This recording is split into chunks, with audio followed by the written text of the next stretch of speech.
बनारस में बड़ी मुश्किल से मुख्तार अंसारी से जीते थे मुरली मनोहर जोशी। जहां पे मुरली मनोहर जोशी 2009 में हारते हारते बचे थे, वहां 3.5 लाख वोटों से नरेंद्र मोदी 2014 का चुनाव जीते थे। कायर लोग करते हैं ये, कुटिल लोग करते हैं ये, नेता नहीं करता जिसके अंदर क्षमता होती है जनता को लुभाने की, आकर्षित करने की, या जो लोग अपने आप से जनता का रुख मोड़ देते हैं। कि बनारस कोई सुरक्षित सीट नहीं थी, अगर चाहते तो प्रधानमंत्री मोदी उस समय लखनऊ से भी लड़ सकते थे।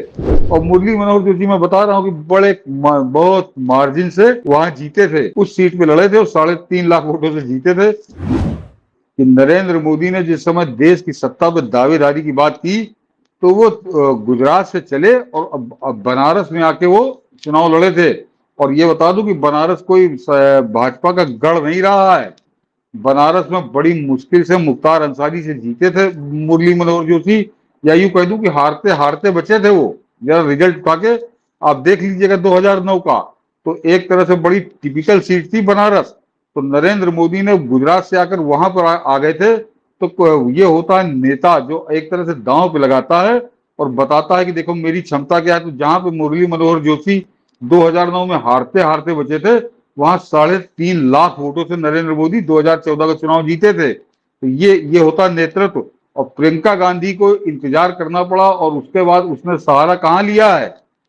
उसने सहारा लिया मुस्लिम बाहुल्य क्षेत्र, और वो भी सुदूर दक्षिण में, जहां से कायदे से कहिए तो शेष भारत का, और जहां की वो राजनीति करती है, जहां की बातें करती है, इस उत्तर भारत के किसी व्यक्ति का वहां से कोई लेना देना नहीं है।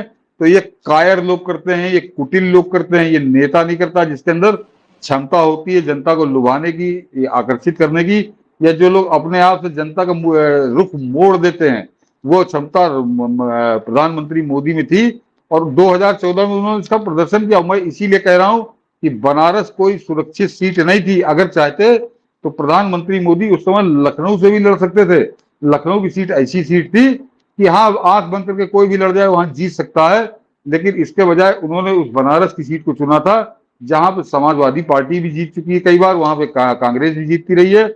और मुरली मनोहर जोशी मैं बता रहा हूँ कि बहुत मार्जिन से वहां जीते थे, उस सीट पे लड़े थे और 3.5 लाख वोटों से जीते थे। ये होता है नेता। तो उस आदमी से ये प्रियंका, तो वाड्रा आड्रा युग, वो कांग्रेस में 24 अकबर रोड की कोठी में चलेगा। बाकी जैसा चल रहा वैसे ही चलेगा। हाँ, हम लोग का एक मनोरंजन होगा, देश का मनोरंजन होगा।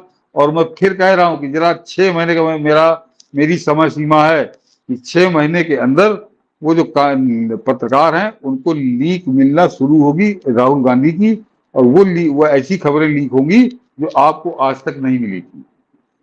चलिए, हम सब उसका इंतजार करते हैं। लेकिन जब आपने मोदी का करिश्मा बताया कि बनारस उन्होंने क्यों चुना, बनारस इसलिए कि बनारस इस धरती पर कहा जाता सबसे पुरातन शहर है, भोलेनाथ का शहर है। बनारस से सनातन का गहरा नाता है, इसीलिए चुना। लेकिन चुनौती कितनी बड़ी कि जहां पर मुख्तार लड़ता था, जो मुरली मनोहर जोशी को पानी पिलाता था, रिस्क बड़ा था गुजरात से यहां आकर के। और लोग कहते थे मोदी जो है, गुजरात नहीं है ये पूरा देश। और मोदी ने बताया कि पूरा देश कैसे गुजरात है।